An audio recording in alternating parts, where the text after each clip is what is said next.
Sebuah lagu kematian, saudara-saudara. Untuk mengingatkan bahwa kita ini pasti mati, tidak selama-lamanya kita di bumi. Supaya yang kaya-kaya jangan sombong lah. Mati juga kau nanti pada akhirnya kan. Bener gak? Yang miskin-miskin jangan minder. Mati juga hanya kita semua ya kan. Ya. Dan tempat kita yang kekal bukan di bumi ini, di surga. Di bumi ini kita merantau sementara. Amin. Cari mengapa kita ada sampai hari ini. Ada tanya dalam gelisah di hati, untuk apa aku ada di bumi ini? Bak uap sekejap, bunga rumput pagi yang akan layu di sore hari. Malam kelam, padam gersang dan tandusnya, cerita tragis kehidupan manusia. Dan satu persatu mereka yang dicinta berpulang tak kembali lagi. Tuhan hantarlah langkahku sebelum usai hariku, untuk memahami rencanamu di dalam taman hidupku. Tuhan celikan batinku sebelum berakhir hidupku, agar ku tunaikan semua yang Bapa ingini. Pernahkah kita bertanya, untuk apa kita ada di muka bumi ini? Apakah hidup kita ini hanya sekedar lahir, besar, sekolah, menikah, punya anak, kemudian mati begitu? Saya pikir Tuhan menciptakan kita lebih dari itu. Karena itu cari tahu untuk apa kita di muka bumi ini.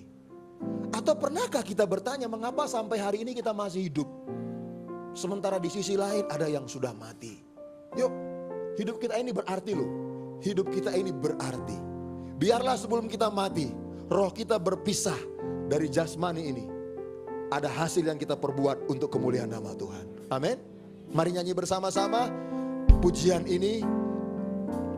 Ada tanya dalam gelisah di hati, untuk apa aku ada di bumi ini? Bak uap sekejap, bunga rumput pagi yang akan layu di sore hari. Malam kelam, padam gersang dan tandusnya, cerita tragis kehidupan manusia. Dan satu persatu mereka yang dicinta berpulang tak kembali lagi. Tuhan hantarlah langkahku sebelum usai hariku, untuk memahami rencanamu di dalam taman hidupku. Tuhan celikan batinku sebelum berakhir hidupku, agar ku tunaikan semua yang Bapa. Tuhan hantarlah langkahku sebelum usai hariku, untuk memahami rencanamu di dalam taman hidupku. Tuhan celikan batinku sebelum berakhir hariku, agar ku tunaikan semua yang Bapa. Agar ku tunaikan semua yang Bapa ingini.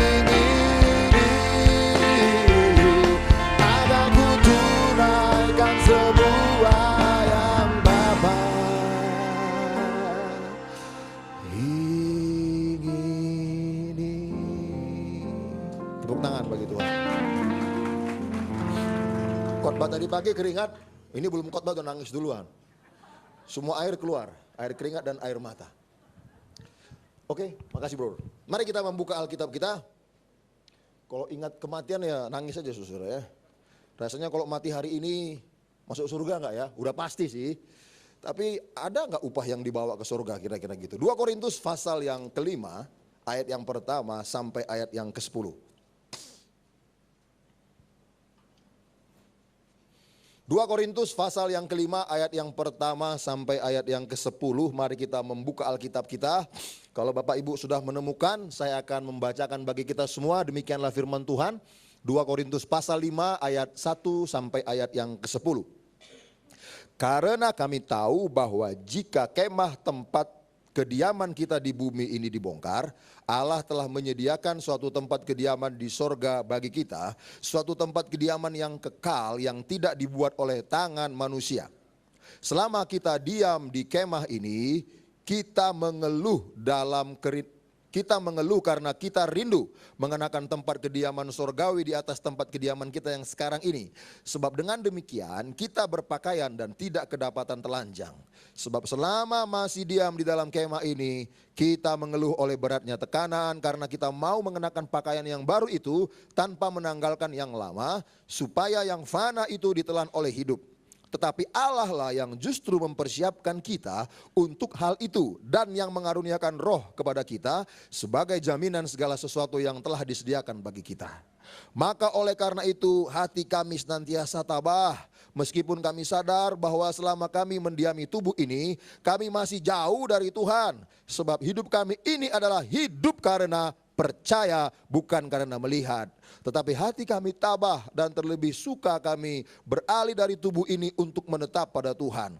Sebab itu juga kami berusaha, baik kami diam di dalam tubuh ini maupun kami diam di luarnya, supaya kami berkenan kepadanya. Sebab kita semua harus menghadap tahta pengadilan Kristus, supaya setiap orang memperoleh apa yang patut diterimanya sesuai dengan yang dilakukannya dalam hidupnya ini, baik ataupun jahat. Jumat dini hari tanggal 26 April, Indonesia, seluruh Indonesia dikagetkan oleh sebuah peristiwa subuh 1:30. Saya pikir bukan hanya Indonesia, mungkin Asia, mungkin dunia. Karena apa? Ada seorang dai yang masih muda, kondang, terkenal, dikenal dengan Ustadz Gaul, meninggal dunia mendadak tanpa sebab sebelumnya. Dan ketika saya mengetahui hari itu pagi-pagi di running text sebuah stasiun televisi, sampai sore sepanjang hari seluruh stasiun televisi menyiarkan acara itu. Bahkan sampai disolatkan di masjid terbesar Istiqlal jenazahnya. Orang yang terkemuka, orang yang terhormat, orang yang terpandang, mungkin punya harta yang banyak juga. Saudara-saudara, saya mau beritahu, siapapun manusia yang hidup di muka bumi ini sangat rentan dengan kematian. Orang kaya ke, orang miskin ke, yang berkedudukan tinggi ke, atau yang tidak punya kedudukan, yang namanya manusia sangat rentan dengan kematian. Bisa saja orang itu hari ini beribadah bersama-sama dengan kita.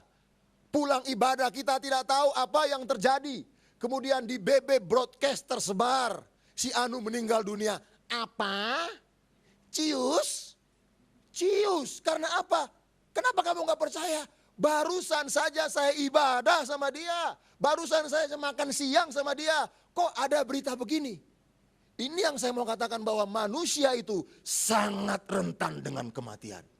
Karena itu engkau yang diberkati, punya harta yang banyak, punya perusahaan yang besar, omsetmu besar. Apapun engkau, seterkenal apapun engkau, jangan sombong karena engkau rentan dengan kematian. Jangan menghina orang, jangan merendahkan orang. Manusia itu pasti mati, setuju? Ya. Semua orang pasti mati. Masuk surga atau tidak, itu pilihan. Tidak mati hari ini, ntar kalau udah tua juga mati. Mana ada orang yang berusia 1000 tahun kan? Seperti sinetron Pai Sucen itu kan, ular putih. Mencari pil untuk hidup 1000 tahun. Gak ada, itu mah dongeng. Iya kan? 80 tahun, kalau kuat 90 tahun. Tapi saya mau katakan, semua manusia pasti mati. Sehebat-hebatnya upaya manusia untuk menahan kematian atau menunda kematian, nggak bakal bisa. Kalau Tuhan bilang, gue, lu, N. Dengan harta kita, kekayaan kita, dengan kepintaran kita, Tuhan, saya mau pasti 1 jam lagi, nggak mungkin. Tapi kalau Tuhan mau perpanjang seperti Hizkia, itu urusan Tuhan. Karena apa? Hidup mati milik Tuhan. Amin. Hari ini saya mau berbicara bahwa mati dalam Tuhan adalah keuntungan. Saudara percaya mati dalam Tuhan adalah keuntungan? Amin. Kalau kita berbisnis, kita pasti memilih sebuah bisnis atau investasi yang cepat memberikan keuntungan, cepat break even, betul? Iya. Saudara percaya mati dalam Tuhan adalah keuntungan? Amin. Mau cepat beruntung? Saudara percaya mati dalam Tuhan adalah keuntungan? Amin. Mau cepat beruntung? Ya matilah saudara-saudara. Itu maksudku. Persoalannya begini. Kalau kita minta mati hari ini, namun Tuhan belum kehendaki juga nggak bisa mati loh. Iya. Tapi kalau kita bilang nggak mati, Tuhan bilang gue, lu, N juga. Nah yang penting mati itu harus dalam Tuhan. Ini kata kuncinya. Tidak ada Tuhan yang lain yang berani berkata, akulah jalan kebenaran dan hidup. Tidak seorang pun bisa sampai ke surga kalau tidak melalui aku. Hanya Yesus. Dan hanya Yesus yang berkata, aku datang dari surga. Yang lain perantara semua, ngaku diri perantara semua. Nggak ada yang berani berkata, aku datang dari surga. Hanya Yesus. Jadi hari ini saya mau pertegaskan kepada kita semua. Hanya Yesus satu-satunya Tuhan yang hidup. Tuhan yang benar, yang akan membawa kita ke surga. Karena dia yang berkata, aku datang dari surga. Yang lain ngomong perantara doang. Kalau hari ini kita sudah dalam Tuhan, pesannya apapun yang terjadi dalam hidup kita, sesulit apapun keadaan kita, seberat apapun penderitaan kita, tetap bertahan di dalam Tuhan. Mati dalam Tuhan adalah keuntungan. Mengapa mati dalam Tuhan adalah keuntungan? Ada 4 hal penting berdasarkan perikop yang sudah kita baca tadi untuk menjawab atau untuk memberikan sebuah penjelasan mengapa mati dalam Tuhan itu adalah keuntungan. Yang pertama, ayat yang ke-1. Karena kami tahu bahwa jika kemah tempat kediaman kita di bumi ini dibongkar, Allah telah menyediakan suatu tempat kediaman di sorga bagi kita, suatu tempat kediaman yang kekal, yang tidak dibuat oleh tangan manusia. Yang pertama, mati dalam Tuhan, membawa kita ke tempat yang kekal. Bumi ini tempat sementara, bumi ini bukan tempat yang kekal. Karena itu jangan jadikan dunia ini istana kekekalan kita. Karena uang kita banyak, karena harta kita banyak. Ingat, suatu saat kita akan tinggalkan dunia ini beserta apa yang sudah kita dapat, apa yang sudah kita cari pagi, siang, dan malam. Suatu saat semuanya akan kita tinggalkan. Paulus berkata, jika kemah kediaman kami ini dibongkar, artinya mati, Allah sudah menyediakan suatu tempat kediaman yang kekal bagi kita. Di mana? Di sorga. Karena itu Paulus tidak pernah takut dalam hidupnya. Dia selalu semangat bekerja di ladang Tuhan. Semangat memberitakan Injil. Apapun yang terjadi, aku tidak mau mundur. Kalaupun harus nyawa menjadi taruhan, aku tidak takut. Karena apa? Mati dalam Tuhan adalah keuntungan. Saudara-saudara, tidak sedikit dari kalangan Kristen, dia sudah punya sesuatu yang lebih besar, yang presiden atau pejabat manapun gak bisa berikan. Yaitu apa? Keselamatan. Presiden, pejabat hanya bisa memberikan apa? Proyek. Hanya bisa memberikan apa? Kenaikan pangkat. Hanya bisa memberikan apa? Aspek-aspek jasmani. Tapi dia sudah punya kekekalan, yaitu surga. Nah, dia hidup di muka bumi. Dia mengalami tekanan. Katakan dia seorang artis sinetron. Karena dia Kristen, jadwal atau job sinetronnya itu kurang. Akhirnya dicawe-cawe. Tahu dicawe-cawe orang Surabaya apa tuh? Ya digoda-goda lah begitu. Kalau kamu ingin dapat job sinetron lebih banyak, mau gak kamu pindah agama?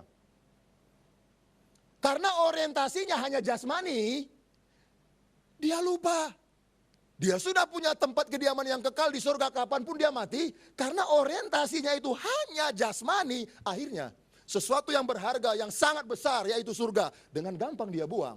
Dia tinggalkan Tuhan Yesus dan beralih kepercayaan. Hanya untuk mendapatkan job sinetron. Ya memang. Satu episode 70 juta. Bayangkan kalau sinetronnya itu 10.000 episode. Berapa duitnya? Banyak memang. Tapi sekali lagi saya mau beritahu, sebanyak apapun yang kita dapat di muka bumi ini, kalau kita end, semuanya tertinggal. Nah, mengapa kita berani menggantikan sesuatu yang kekal untuk sesuatu yang kita tahu sementara?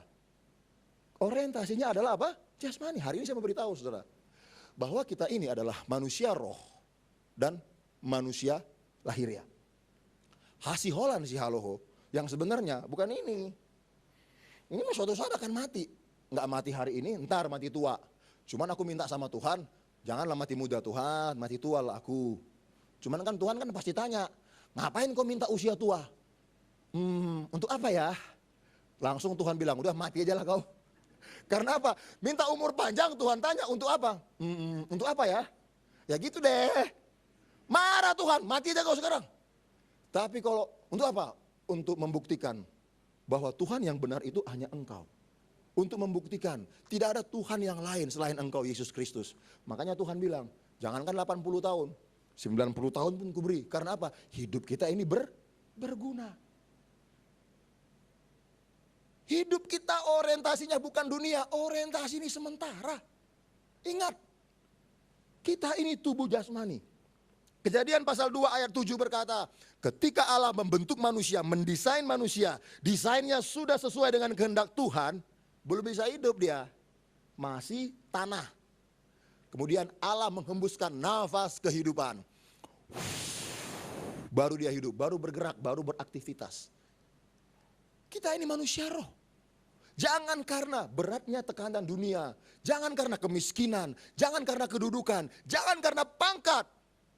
Akhirnya roh kita ini tersesat dan tak tahu arah jalan pulang. Ada sebuah lagu pop yang suka saya plesetkan. Aku tersesat dan tak tahu arah jalan pulang. Masih benar itu teksnya. Tapi kalimat terakhirnya aku plesetkan. Rohku tanpamu masuk neraka. Karena itu saudara-saudara, jangan sampai kita ini tersesat. Arah jalan pulang hanya ada di dalam Yesus Kristus. Jangan karena kedudukan, karena pangkat, karena uang. Yesus Kristus kita tinggalkan, enggak boleh. Ya, enggak boleh, enggak boleh. Ada seorang ditawari sebuah pangkat yang lebih tinggi. Orang Batak dia. Kalau kau mau naik ke pangkat ini, ya biasalah. Negara ini kan begini katanya. Dia bilang, saya pangkat perlu, kedudukan perlu, jabatan perlu. Tapi untuk mendapatkan itu saya harus meninggalkan Tuhan Yesus. Dia berkata, nehi cimerekete. Tahu nehi cimerekete? Kalau nehinya masih benar, enggak gitu. Tapi cimerekete saya tambah-tambahin aja itu. Nehi cimerekete. Dia bertahan dalam pangkat itu, dia bertahan dalam kedudukan itu, daripada harus menjual sesuatu yang kekal. Pak, Bu, ingat, orientasi kita bukan hanya di bumi ini, tapi surga. Seorang bapak berusia kira-kira 68 tahun. Dia punya istrinya 4. Keren banget ya istri 4. Tapi tetap kalah sama yang subur, istrinya 9 saudara-saudara. Menjelang kematiannya, sang bapak ini datang kepada istri keempat. Yang paling muda. Biasanya kan laki-laki yang genit itu kan paling sayang sama istri muda. Karena apa? Masih muda, kinclong begitu kan. Paling disayang. Dia datang kepada istri keempat dan berkata, Mam, saya akan mati. Yuk temani saya dalam perjalanan panjang dalam kematian ini. Apa kata istri keempat? Pak, memang engkau suami yang baik. Engkau tidak pelit. Tapi sorry ya, kalau engkau mati, saya nggak mungkin menemanimu. Kalau engkau mati, jodoh kita usai. Dia sedih. Ini istri keempat paling gua sayang. Kartu kredit gua paling banyak dia pegang nih. Sampai jebol gua bayar terus. Tapi beginilah dia kecewa, nggak bisa ngomong apa-apa. Kemudian datang kepada istri yang ketiga dan berkata, Mami, sebentar lagi aku akan mati. Temanilah aku dalam perjalanan panjang ini. Apa kata istri yang ketiga? Sorry papi, memang engkau itu suami yang baik. Tapi kalau engkau mati, matilah sendiri. Aku nggak mungkin bisa menemani engkau. Aku masih muda, masih seksi, masih hebring, masih banyak yang mau sama saya. Dia pun kecewa. Aduh, ini orang juga gua sayangin nih. Tapi beginilah kelakuannya. Dia datang kepada istri yang kedua dan berkata, Mami, sebentar lagi aku akan mati. Temanilah aku dalam perjalanan panjang ini, Mami. Apa kata istri yang kedua? Papi, memang engkau baik. Tapi nggak mungkin aku menemani engkau dalam perjalanan panjang dalam kematian. Masih banyak pekerjaan yang harus kukerjakan. Dia kecewa kepada ketiga istrinya. Terakhir karena takut mati, dia datang kepada istri pertama dan berkata, Mam, mau nggak kau menemani? Beda kalimatnya. Istri ketiga, ketiga, keempat, mau nggak engkau? Kan gitu kan? Nah, kepada istri yang pertama beda kalimatnya, udah pasrah dia. Mam, mau nggak engkau menemani aku dalam perjalanan panjang, dalam kematian ini? Apa kata istri yang pertama? Saya bersedia, Pak, saya siap. Saudara, Bapak ini melambangkan kehidupan orang Kristen, kehidupan orang percaya, ataupun kehidupan manusia. Istri yang pertama itu melambangkan apa? Tubuh kita ini. Kalau orientasi kita hanya jasmani, tubuh ini yang kita percantik. Kita nggak sadar bahwa kita ini manusia roh. Kita percantik, kita buatlah begini, kita buat begini. Untuk menyenangkan tubuh ini, kita nekat melakukan apa saja. Dosa kek, meninggalkan Tuhan kek, kita nekat melakukannya karena apa? Untuk mempercantik tubuh. Pedi-medi nggak apa-apa kalau ada uang, kan begitu ya kan. Tapi jangan paksakan diri untuk hal itu. Ingin sekali tampil tubuh 10 miliar. Tahu tubuh 10 miliar, sekali jalan 10 miliar. Belum termasuk mobil loh itu. Sepatunya berapa ratus juta, ya kan? Jasnya berapa, semuanya berapa. Terakhir giginya berlian nomor 1 semua. Sampai ngomong,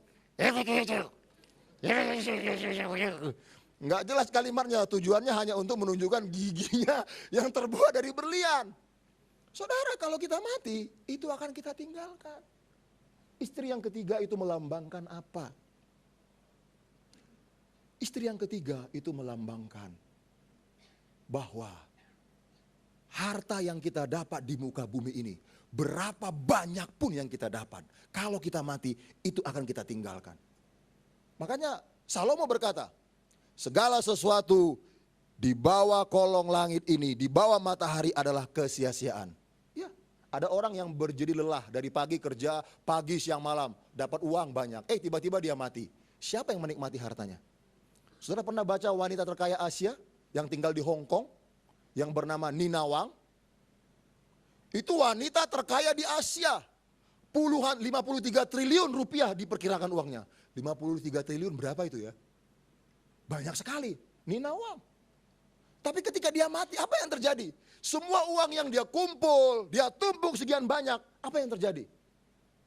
Suaminya Teddy Wang juga nggak jelas di mana. Anak nggak punya. Rebutlah negara. Semuanya sia-sia. Semuanya akan kita tinggalkan. Istri yang ketiga itu melambangkan apa? Sahabat. Jadi jangan terlalu bangga, sahabat gua jenderal, sahabat gua anggota DPR, sahabat gua raja ini, raja ini. Boleh kita punya teman seperti itu. Walaupun ini pendeta, ada juga loh temanku jenderal, ada. Di STNK mobilku, kartu namanya ku buat itu. Saya bilang, kenapa harus begitu Pak? Siapa tahu Bapak nanti di-print oleh polisi, tapi Bapak nggak salah loh, jangan karena salah. Bapak nggak salah, tunjukkan aja STNK itu katanya. Saya nggak mau Pak, saya bilang. Ya silakan aja katanya. Enggak, saya nggak mau seperti itu. Kalau memang salah ya salah aja kan begitu. Saya juga punya teman, orang-orang berpangkat ada, saya teman, gubernur ada. Tapi saya tidak akan melakukan kehendak mereka yang salah. Sudahlah, Bapak terima aja. Udah tanda tangan aja, entar saya yang backup. Udah jual ini aja jual, tenang aja jual. Saya yang backup, kalau ada apa-apa saya yang backup. Saya kan orang berpangkat, jangan lakukan itu.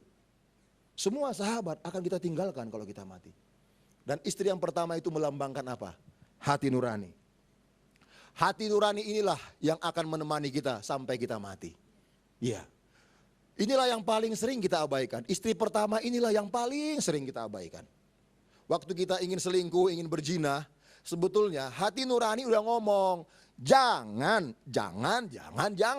Nggak boleh. Tapi apa kita abaikan? Tahu apa sih lu?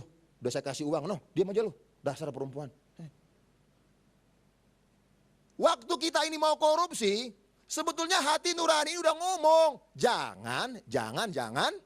Jangan, tapi kita abaikan. Lu tahu apa? Udahlah terima uang aja. Mau halal kayak, mau haram kayak, hantam. H3, halal, haram, hantam. Ini yang sering kita abaikan. Justru hati nurani inilah, perbuatan inilah yang akan menemani kita sampai mati. Coba Anda bayangkan, kalau kita mati di luar Kristus, apa yang terjadi?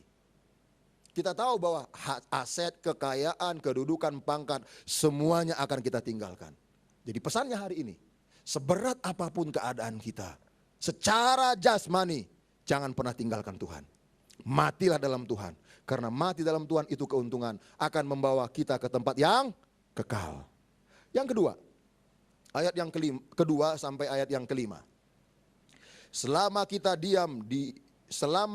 di dalam kemah ini, kita mengeluh karena kita rindu mengenakan tempat kediaman sorgawi di atas tempat kediaman kita yang sekarang ini.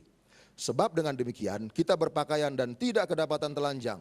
Sebab selama masih diam di dalam kemah ini, kita mengeluh oleh beratnya tekanan. Karena kita mau mengenakan pakaian yang baru itu tanpa menanggalkan yang lama. Supaya yang fana itu ditelan oleh hidup. Tetapi Allah lah yang justru mempersiapkan kita untuk hal itu. Dan yang mengaruniakan roh kepada kita sebagai jaminan segala sesuatu yang telah disediakan bagi kita. Yang kedua, mati dalam Tuhan mengakhiri penderitaan jasmani dan rohani. Rasul Paulus berkata pada bagian ini, selama kita hidup di dalam kemah ini, dalam tubuh ini, kita mengeluh oleh beratnya tekanan, oleh beratnya penderitaan. Apapun itu, semua orang pasti mengalami tekanan dan penderitaan. Orang hebat kek, orang kaya kek, orang berpangkat kek, siapapun. Semuanya pasti pernah mengeluh karena apa? Berat ya masalahnya ya, tekanannya berat ya. Aduh, rasanya nggak kuat deh. Semua orang pasti mengalami hal itu. Tapi kalau kita mati dalam Tuhan, penderitaan jasmaninya selesai, penderitaan rohnya pun selesai. Tapi kalau kita mati di luar Tuhan, penderitaan jasmaninya selesai, tapi muncul penderitaan baru, penderitaan roh, yaitu apa? Di neraka, kekal selama-lamanya. Saya kasih contoh, hari ini katakan kita menderita karena sakit. Sudah lama mah sakit, berobat kemana-mana gak sembuh-sembuh, sakit kan, menderita kan jasmani kita ini. Tidak lama kemudian kita mati, tapi mati ya dalam Tuhan. Selesai gak penderitaan jasmaninya? Selesai. Yang sakit itu apa? Jasmani. Yang sakit itu jasmani. Suatu saat mati sekarang atau masih esok, lusa atau berapa tahun kemudian, toh jasmani ini akan mati. Kenapa hanya untuk mencari kesembuhan sementara, kita pergi ke dukun, kita pergi ke iblis, kita meninggalkan Tuhan Yesus, hanya untuk mendapatkan kesembuhan sementara yang suatu saat nanti kita pahami akan mati. Lebih baguslah bertahan dalam Tuhan, walaupun harus mati, biarin. Karena apa? Kita tetap di surga. Katakan engkau menderita karena apa? Utangmu 20 M. Aset semua disita. Diteror sama debt collector. Bayar utangmu, bayar utangmu, bayar utangmu. Kita tertekan. 3 jam kemudian mati kita. Selesai gak penderitaannya itu? Mana ada debt collector nagih utang sama mayat? Bro. Kamu ini mati aja ngerepotin orang. Kalau mau mati gak ada masalah, bayar dulu utangmu. Habis itu matilah sana. Nggak ada debt collector nagih utang sama mayat. Debt collector yang gini. Semua penderitaan jasmani akan berakhir kalau kita mati dalam Tuhan. Tapi kalau kita mati di luar Tuhan, apa yang terjadi? Katakan penderitaan jasmaninya selesai.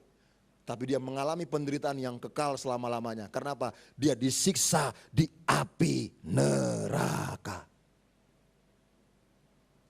Yang paling penting dalam hal ini adalah kalau kita merasa sakit jasmani, tetap bertahan dalam Tuhan.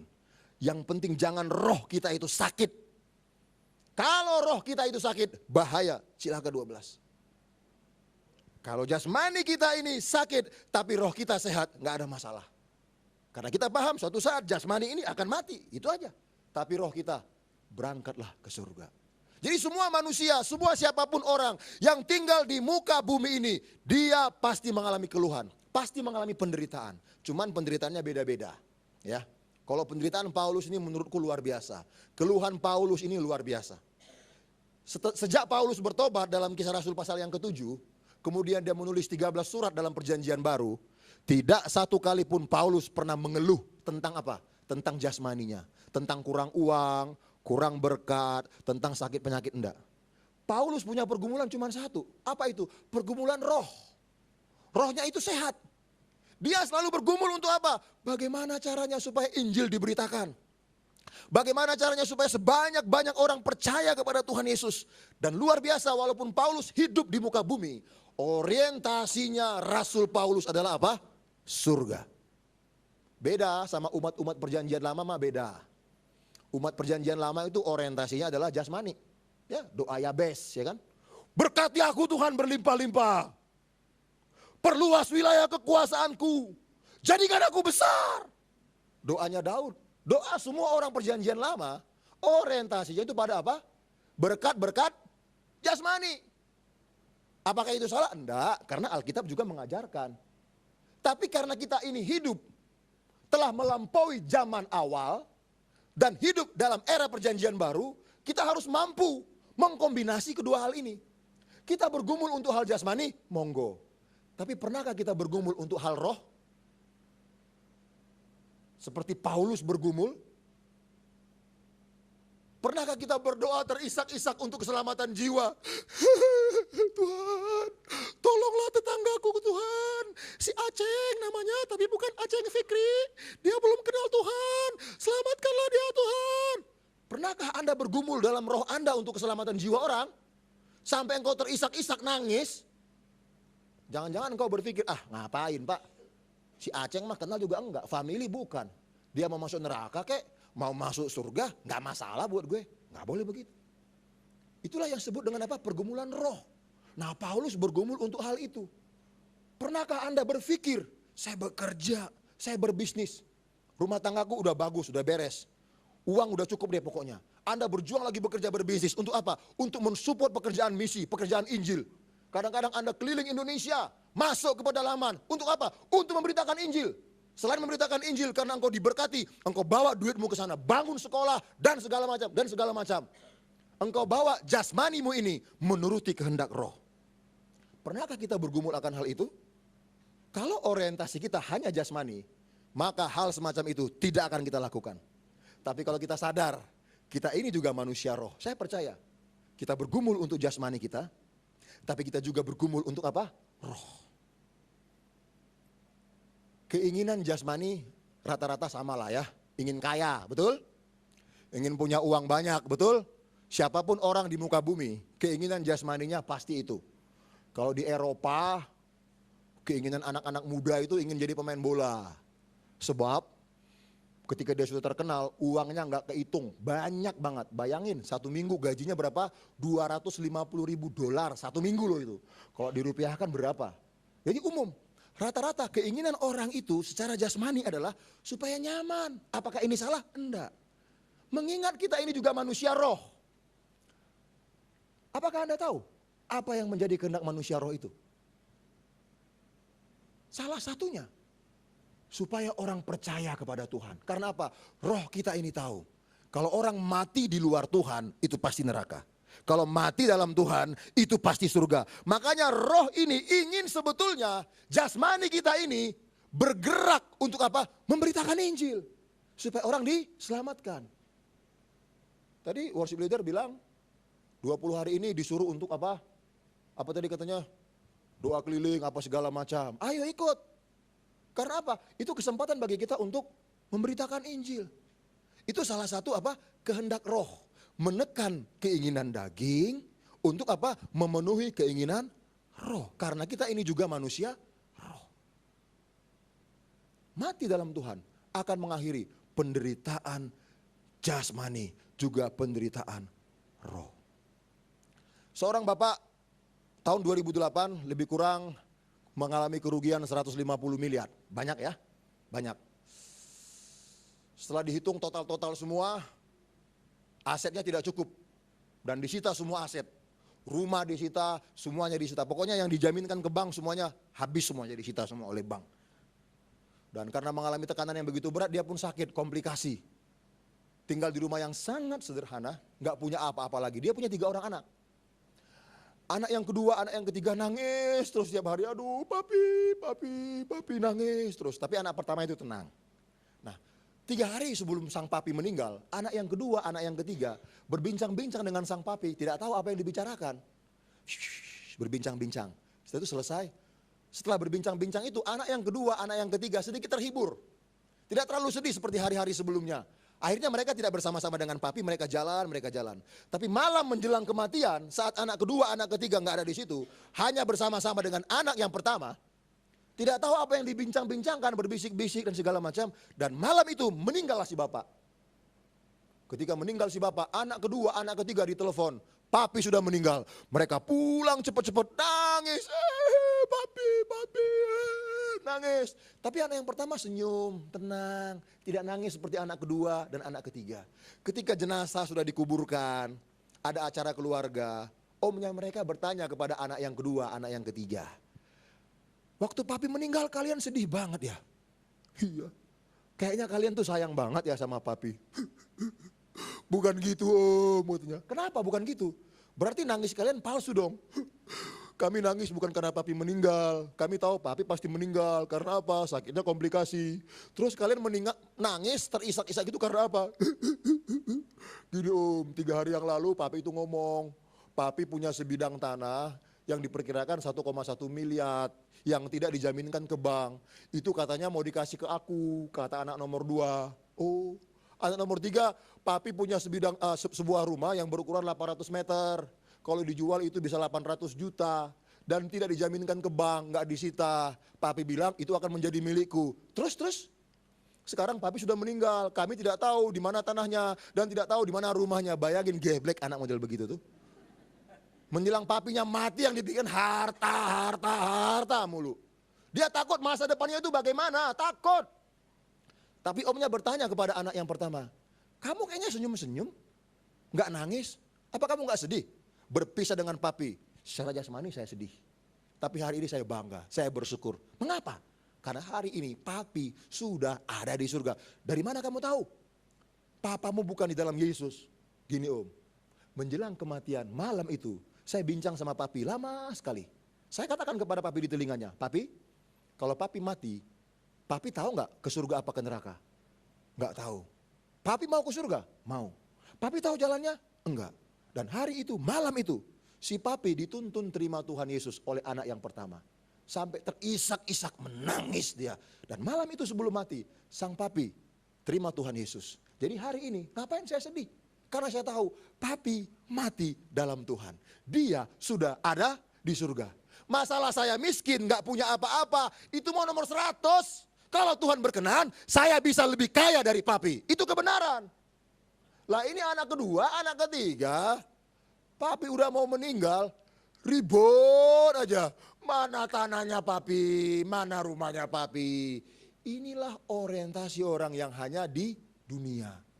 Tapi anak pertama itu cerdas. Dia tahu orientasi kehidupan manusia bukan hanya di bumi. Setelah mati, 2 tempat, surga atau neraka. Ayo, siapa tahu ada saudara-saudara yang pengen mati, saudara-saudara ya. Ada saudara kita yang kepepet gitu, udah sakit parah. Ayo, kesempatan. Injili dia. Itulah kehendak roh. Waktu saya ke Surabaya tanggal 28, Sabtunya saya ke rumah sakit. Seorang omah sudah komplikasi, tidak dalam Tuhan. Saya agak sulit mendoakannya, karena apa? Tidak dalam Tuhan. Saya panggil anaknya, suami istri menjadi teman saya. Tuntun dong, supaya mereka percaya Tuhan Yesus. Iya, sungkan ini. Kenapa? Papi ada di situ. Loh kenapa rupanya? Saya bilang, pasti papi marah. Udah cari kesempatan. Waktu papi pulang, bisikkan di telinganya. Supaya mamamu terima Tuhan Yesus. Gimana ya? Sungkan, nanti begini. Kamu tahu nggak mati di luar Tuhan neraka? Iya tahu. Pergunakan kesempatan. Hidupnya sebentar lagi. Ayo pergunakan, saya bilang.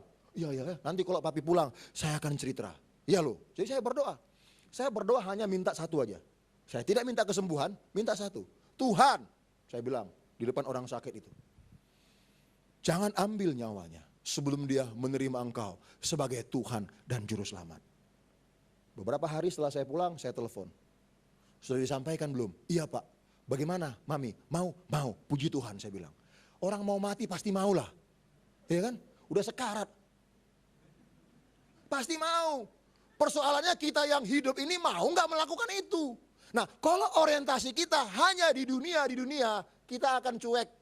I don't care about that. Aku nggak peduli. Mati-matilah. Tapi kalau kita tahu orientasi kita juga surga. Ketika kita melihat orang yang sekarat, yang ada di pikiran kita adalah apa? Ini orang udah terima Yesus atau belum? Amin.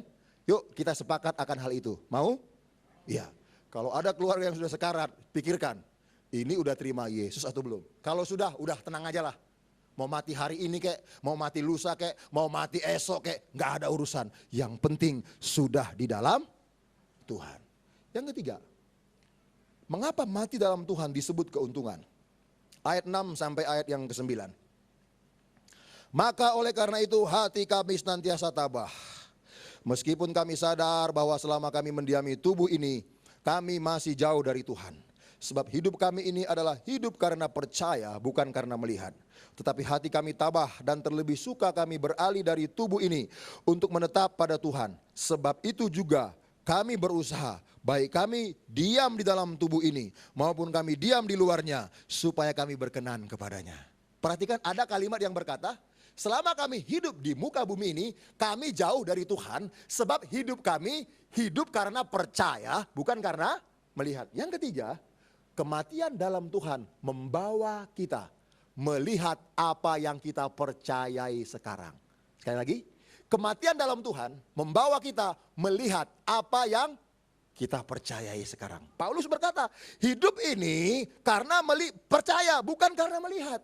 Nah, kalau kita mati dalam Tuhan, apa yang kita percayai yang akan kita lihat nanti? Apa? Surga, betul? Saudara percaya ada surga? Percaya. Sudah pernah ke sana ngopi-ngopi gitu, nongkrong-nongkrong? Belum kan? Saya juga belum pernah ke sana. Cuman kita percaya bahwa surga itu ada. Kalau kita mati dalam Tuhan, yang kita percayai hari ini akan kita lihat. Wow, keren. Inilah surga yang telah diceritakan oleh Yohanes dalam kitab Wahyu. Lantainya dari emas, dindingnya dari berlian dan segala macam. Wow, keren. Bukan keren lagi, keren. R-nya hilang. Ya kan? Orang Indonesia yang kebule-bulean, keren. Bukan keren, keren. Padahal baru 1 hari di Australia atau di Eropa, keren. Ada orang yang 20 tahun di Eropa tetap keren katanya begitu. Supaya agak negro-negro gitu lah, agak bule-bule begitu. Inikah surga yang ditulis oleh Yohanes? Inikah surga yang dijanjikan oleh Tuhan? Kita akan mengalami, akan melihat apa yang kita percaya kalau kita mati dalam Tuhan. Apalagi kita akan melihat wajah Tuhan. Sudah pernah melihat wajah Tuhan? Alkitab berkata, dia punya wajah, dia punya tangan, dia seperti kita. Karena Alkitab berkata, kita diciptakan serupa dan segambar dengan Tuhan. Saya belum pernah melihat wajah Tuhan. Dan kalau bisa di bumi ini, janganlah dia memperlihatkan wajahnya kepadaku. Karena apa? Bisa mati langsung aku ini. Dia begitu mulia, begitu kudus. Sementara aku ini kudis, orang yang berdosa, kan begitu. Tapi kalau aku mati dalam Tuhan, aku akan melihat wajahnya. Bukankah lagu-lagu kita kan? Memandang wajahmu, memandang wajahmu, rasa ingin memandang wajah Tuhan. Kalau kita mati dalam Tuhan, kita akan melihat wajahnya. Apalagi yang kita percayai saat ini, kalau kita mati dalam Tuhan akan kita lihat. Malaikat. Mazmur 34 ayat 8 berkata, di sekitar orang percaya ada malaikat berkemah berkeliling untuk menjaga kita. Kita akan berjumpa dengan malaikat. Di sebelah saya ini ada malaikat nih. Saudara percaya? Kalau saudara nggak percaya, Anda melawan firman. Mazmur 34 ayat 8. Kemanapun saya pergi, kemanapun Anda pergi, ada malaikat yang diperintahkan Tuhan untuk mengawal Anda. Di sebelah kanan saya ini ada nih. Dia berkata, bagus bro, khotbah terus. Yang semangat khotbah. Ayo, semangat terus. Di sebelah kiri juga nggak mau kalah. Ayo, khotbah yang benar. Ingatkan orang, supaya nanti akan mati, supaya bertobat. Ada di sekitar saya malaikat berkemah menjaga. Dan Anda pun demikian. Kemanapun Anda pergi, ada malaikat yang diutus Tuhan untuk mengawal Anda. Sehingga iblis tidak sembarangan mengganggu kita. Nah, itu suatu saat akan Anda lihat. Sampai satu ketika, pekerjaan malaikat yang dahsyat, yang luar biasa. Ada seorang bapak bawa mobil di jalan tol. Kenceng. Tiba-tiba kecelakaan, terguling-guling. Mobilnya hancur, tapi dia selamat. Kemudian investigasi. Datanglah polisi, investigasi. Kebetulan polisinya Kristen. Begitu dilihat di mobil, ada Alkitab. Berarti pengemudinya orang Kristen. Polisi bilang, "Pak, Bapak orang Kristen?" "Iya." "Bapak tahu kenapa Bapak celaka?" "Enggak." "Ah, berarti Bapak tadi pagi enggak berdoa ini." "Saya berdoa, Pak." "Berdoa? Apa doamu?" "Minta pimpinan Tuhan, minta penyertaan Tuhan supaya apa? Selamat." "Terus kenapa Bapak celaka?"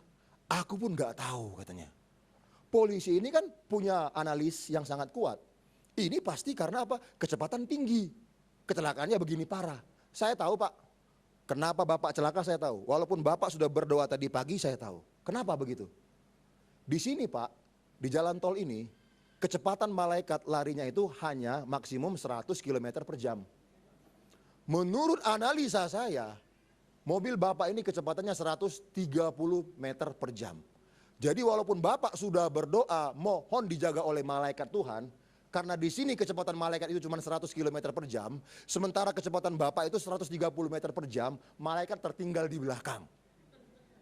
Si Bapak ini ngomong, "Loh, bukankah malaikat itu roh?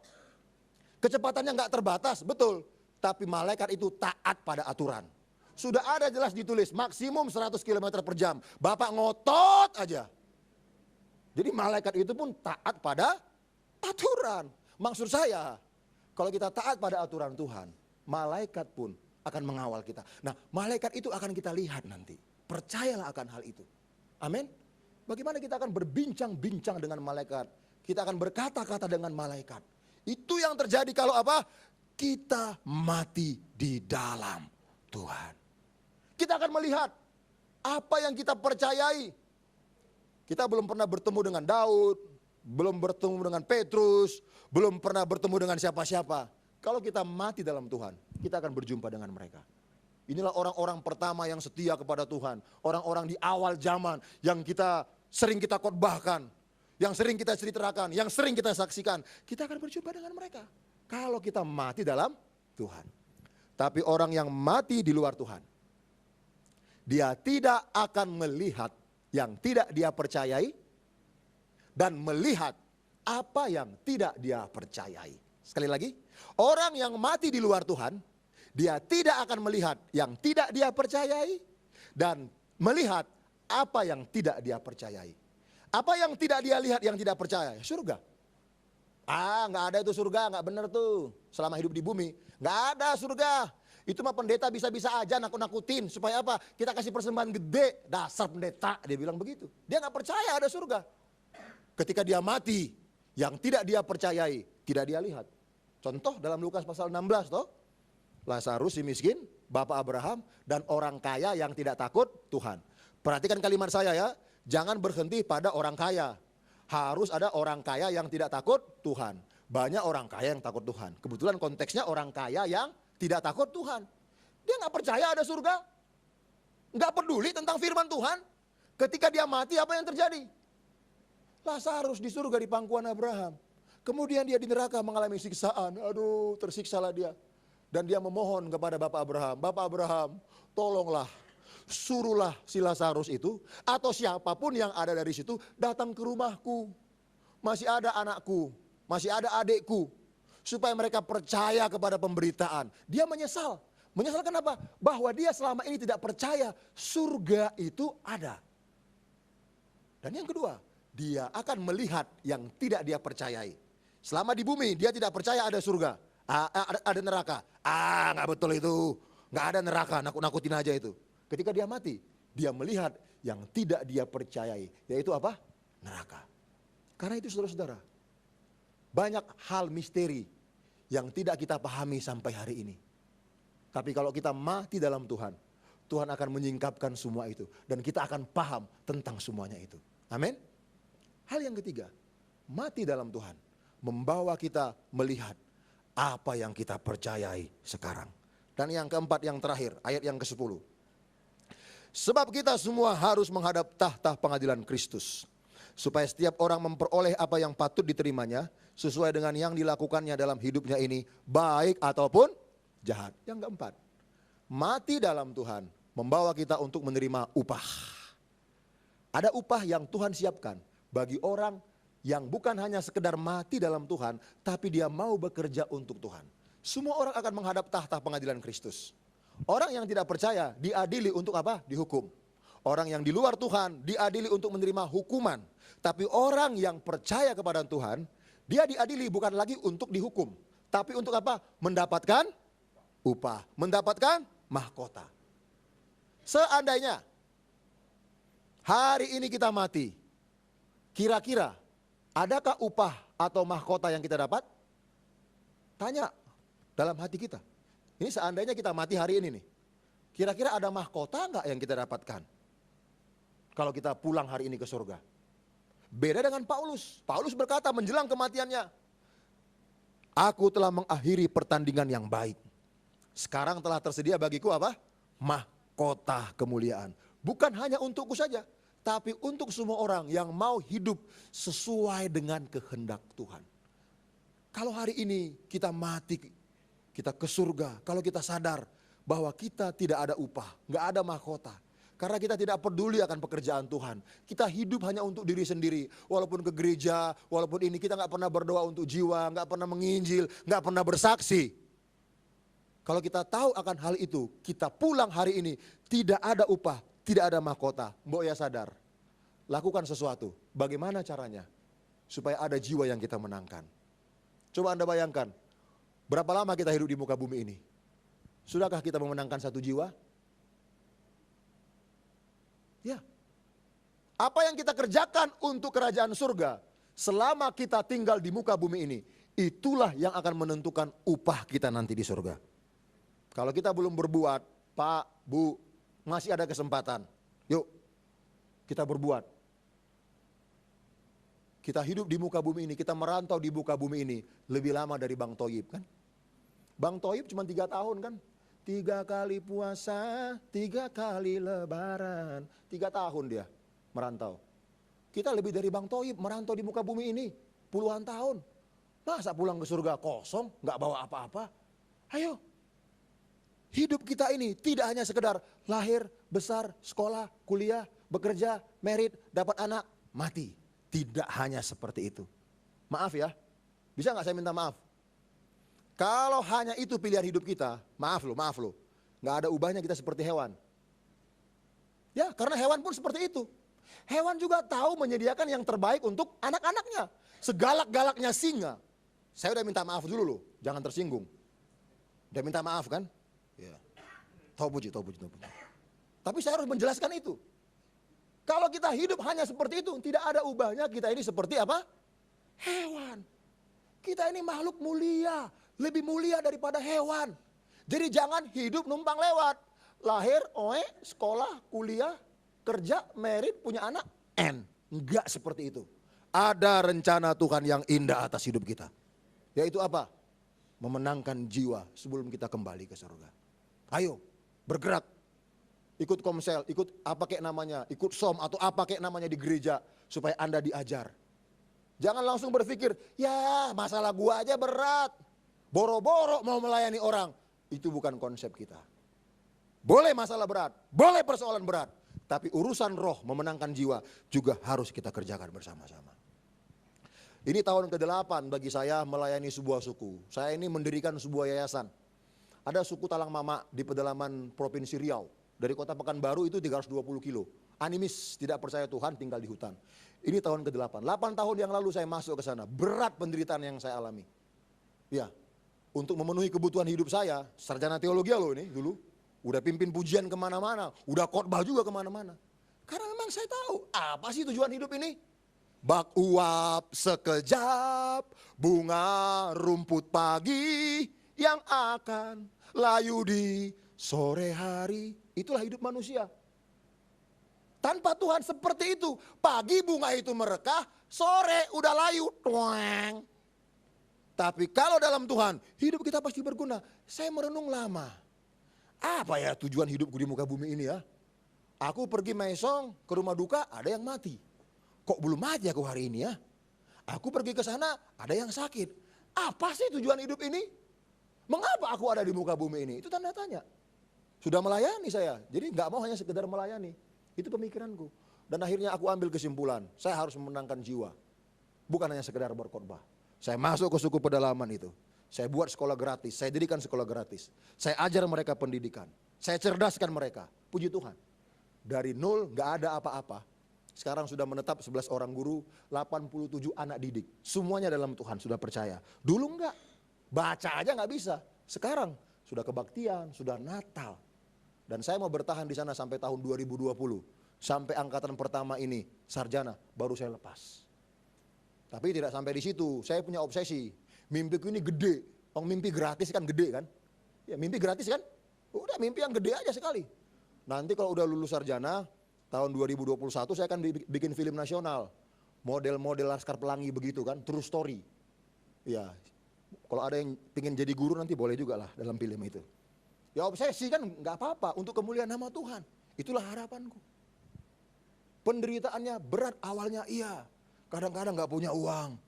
Tampang juga lecek gitu, nggak begini keren, lecek. Bayangin naik sepeda motor terus tiap hari.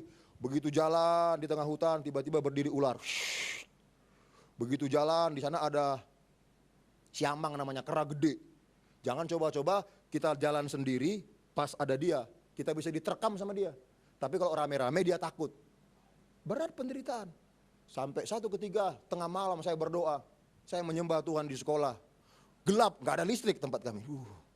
Di hadapan saya berdiri roh. Bayangan yang begitu tinggi, hitam. Dia tuding saya begini. Bulu kuduku merinding. Ini pasti roh teritorial atas suku ini yang tidak suka saya masuk untuk memberitakan Injil. Saya ingat firman Tuhan, roh yang ada padamu jauh lebih besar dari semua roh-roh yang ada di muka. Saya tengking, di dalam nama Tuhan Yesus, anyah kau. Aku mendengarkan suara yang sangat berisik, buer begitu, sampai peka telingaku. Tapi kulihat guru nggak bangun. Apakah cuma aku yang mendengar suaranya? Pagi, guru aku bangunkan. Tadi malam, dengar nggak abang nyembah? Dengar. Dengar nggak abang nyanyi? Dengar. Dengar nggak ada suara yang sangat berisik? Suara apa? Pokoknya suara berisik kayak ancur, buah gitu. Nggak ada tuh bang. Oh ya, berarti cuma aku yang mendengarkan secara roh. Waktu ku tengking, kayak suara apa begitu sampai telingaku seperti itu. Dan kabur. Kenapa? Ada orang-orang yang mau nekat seperti itu. Menyiksa, tanda kutip ya, lahirianya, jasmaninya. Karena dia tahu, kalau pulang ke surga, ada upah loh yang disiapkan. Dan ini tahun ke-8. Doakan supaya suku ini terus bisa percaya kepada Tuhan. Saya berhasil melampaui penderitaan-penderitaan jasmani, kesulitan-kesulitan. Datang tawaran yang nyaman. Bulan Maret, tanggal 11. Ada di Perth, Australia, Pendeta Gunawan Setia Dharma. Kalau Pak Niko tuh kenal. Pak Niko punya rumah di Canning Vale, di Perth. Pak Gunawan ini punya rumah di Warata. Bukan Warakas, Warata. Kalau Warakas kan Tanjung Priok. Warata namanya. Saya tiap tahun diundang ke sana. Udah 3 kali lah begitu, saya tahu tinggal di sana. Sebelum tanggal 11 Maret, Om Gun BB saya, bang bisa ketemu nggak di Jakarta? Oh bisa dong, karena ini orangnya sangat baik sekali. Setelah ketemu, gimana? Bang, kita ini perlu gembala menetap di Perth, Australia. Dari kaum muda mereferensikan nama abang yang muncul. Kaum ibu juga bilang, dari sekian banyak pendeta-pendeta Indo yang kita undang, abang yang mendapat nomor 1 pilihan. Gimana bang? Ayolah pindah ke sana untuk melayani. Tawaran yang sangat ngeng bumi, enak, enak. Tapi saya bilang, Om saya akan berdoa dulu karena saya punya pelayanan suku Talang Mama. Saya tidak tahu apa jawaban Tuhan. Saya tidak cepat-cepat menolak, jangan-jangan ini berkat buatku kan. Saya pulang, saya berdoa. Tuhan, tolonglah kasih petunjuk. Ku tolak atau ku terima? Hatiku sih berkata menolak. Karena apa? Ingin menyelesaikan tugas itu. Tapi jasmaniku berkata, waduh enak nih tinggal di Perth. Lama-lama jadi warga negara Australia kan begitu. Atau jangan-jangan ini berkat Tuhan buat saya karena selama ini berjuang di pedalaman. Bergumulah. Sampai hari Kamis, Rabu malam sebelum Kamisnya kami ketemu, Tuhan memberikan jawaban. Apa yang disebut dengan Paulus 2 Timotius pasal 4 ayat 7 sampai 8. Aku telah mengakhiri pertandingan dengan baik. Itu ayat yang saya dapat. Jadi saya harus mengakhiri pertandingan ini. Ketika saya ketemu hari Kamis, saya bilang, Om maaf, jangan marah ya. Jangan marah loh. Karena terlalu baik nih orang, takut kecewa gitu kan. Masa tawaran yang nyaman begini ditolak, kan begitu. Saya nggak bisa Om, kenapa? Ya jawaban dari Tuhan seperti itu. Saya kasih ayatnya ini. Wah hebat you Bang ya. Biasanya agak sulit orang menerima tawaran ini. Tapi you hebat katanya. Saudara, akhiri pertandingan dengan baik. Kalau Anda hari ini sudah melayani, melayanilah terus. Amin. Jangan kecewa karena manusia. Jangan kecewa karena hamba-hamba Tuhan. Lihat tuh, percuma aja. Sudah melayani, sudah ketua ini, kelakuannya begini. Lihatlah Tuhan, bukan manusia. Amin. Saya tahu ada orang mundur dari pelayanan karena apa? Manusia. Persoalannya, tujuan kita melayani manusia atau Tuhan? Harus Tuhan. Jadi manusianya itu mau apapun, jangan ngedumel. Gak perlu, biarin aja. Karena apa? Kita dapat upah dan mahkota bukan dari manusia. Dari siapa? Dari Tuhan. Itulah prinsip. Tuhan berharap semua kita dapat upah. Semua kita dapat mahkota. Karena itu bekerjalah yang sungguh-sungguh untuk pekerjaan Tuhan. Kalau Anda belum terlibat dalam pelayanan, yuk melayani. Tanya kepada Pak Marco, kepada Pak Budiman. Apa yang bisa kami buat? Pelayanan apa yang harus kami kerjakan? Ayo, semua kita melayani untuk kemuliaan nama Tuhan. Karena ada apa? Upah yang menanti kita. Amin. Ada seorang bapak tukang kayu. Ketika dia berusia 60, dia minta pensiun kepada bosnya. Dan bosnya berkata, oke, saya terima pensiunmu, saya terima pengunduran dirimu. Tetapi tolong buat satu lagi rumah yang terbaik untukku, kata bosnya. Si bapak ini ngedumel, gimana sih bos gua ini? Saya udah minta pensiun, kalau nggak dikasih pensiun, malah dikasih pekerjaan satu lagi untuk membuat rumah. Tapi dia sungkan menolak, karena apa? Bosnya ini baik, ya toh? Tapi dia mengerjakan pembuatan rumah itu bersungut-sungut, nggak serius, separuh hati, kira-kira gitu, separuh hati. Dia bangun, padahal dia disuruh pilih material yang paling bagus, kayu terbagus pilih. Tapi karena dia ngedumel, bersungut-sungut, dia asal-asalan, yang penting jadi. Materi-materinya pun nggak pilihan. Kemudian setelah rumah selesai, dia panggil bosnya, bos, rumah udah selesai, ini kuncinya. Bosnya buka pintu, dia masuk ke dalam, dia lihat, good. Bosnya tahu, bosnya sangat tahu bahwa ini orang bekerja bersungut-sungut. Buktinya kualitas kayu papannya bukan pilihan. Bosnya tahu, dia lihat. Karena apa? Dia bos kan, dia ngerti akan kayu. Dia lihat keliling, oh ya bagus Pak. Ya. Gini loh Pak, kata bosnya. Ini kunci bukan untukku, ini untukmu. Bonus karena engkau setia bekerja selama ini. Jadi ya ini rumah sebetulnya buatmu, bukan untukku. Saya ingin memberikan yang terbaik kepadamu. Makanya saya suruh engkau pilihlah kayu yang terbaik. Ini kunci, ini buatmu. Begitu dia tahu itu rumah buat dia, dia pukul kepalanya yang gak botak. Aduh, goblok banget. Kalau saya tahu rumah ini untukku, aku akan bekerja serius. Aku akan buat kayu yang terbaik. The best, nomor 1. Dia menyesal. Saudara, kalau Anda tahu ada upah, ada mahkota yang disiapkan Tuhan di surga bagi kita. Kenapa kita tidak melayani? Kenapa kita tidak melayani dengan sungguh-sungguh, asal-asalan? Ada mahkota yang Tuhan berikan bagi kita. Amin. Mati dalam Tuhan adalah keuntungan. Mau cepat beruntung?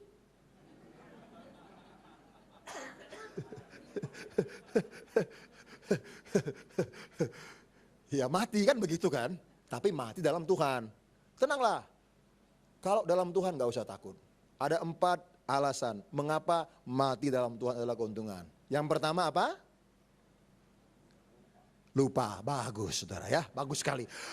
Sungguh besar lah, enggak bercanda. Mati dalam Tuhan membawa kita ke tempat yang kekal. Mati dalam Tuhan mengakhiri penderitaan jasmani dan penderitaan rohani. Mati dalam Tuhan membawa kita melihat apa yang kita percaya sekarang. Mati dalam Tuhan membawa kita untuk menerima upah. Tuhan memberkati kita semua. Pemain musik bisa maju ke depan. Kita nyanyi lagu tadi, lagu kematian tadi.